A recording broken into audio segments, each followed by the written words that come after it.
महाराष्ट्र पूर्व प्राथमिक शिक्षिका सेविका संघाच्या राज्याच्या अध्यक्ष मंगला जेधे यांची हत्या झाल्याचं उघडकीस आलं। या प्रकरणी सातारा पोलिसांनी डॉक्टर संतोष पोळ याला अटक केली आहे। इतकंच नव्हे तर पोळच्या पोल्ट्री फार्म मधून मंगला जेधे यांचा मृतदेह सुद्धा ताब्यात घेण्यात आलाय। या हत्येप्रकरणी डॉक्टर संतोष पोळला अटक करण्यात आली आहे। धोम धरणाजवळच्या एका पोल्ट्री फार्म मध्ये त्यांचा मृतदेह सापडलेला आहे। राहुल तपासे आपले प्रतिनिधी साताऱ्याहून आपल्या सोबत आहेत। राहुल, काय आहे हे सगळं प्रकरण?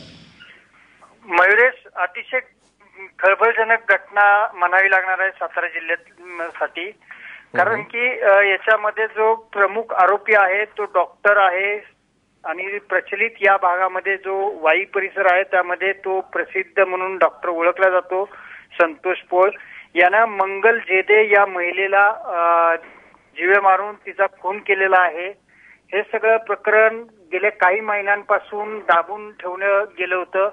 ही जी महिला आहे ती महिला सामाजिक कार्यकर्त्या होती। तिचा मृतदेह या संतोष पोळ डॉक्टरनं त्याच्या पोल्ट्री फार्म हाऊस मध्ये खड्डा खालून पुरलेला होता।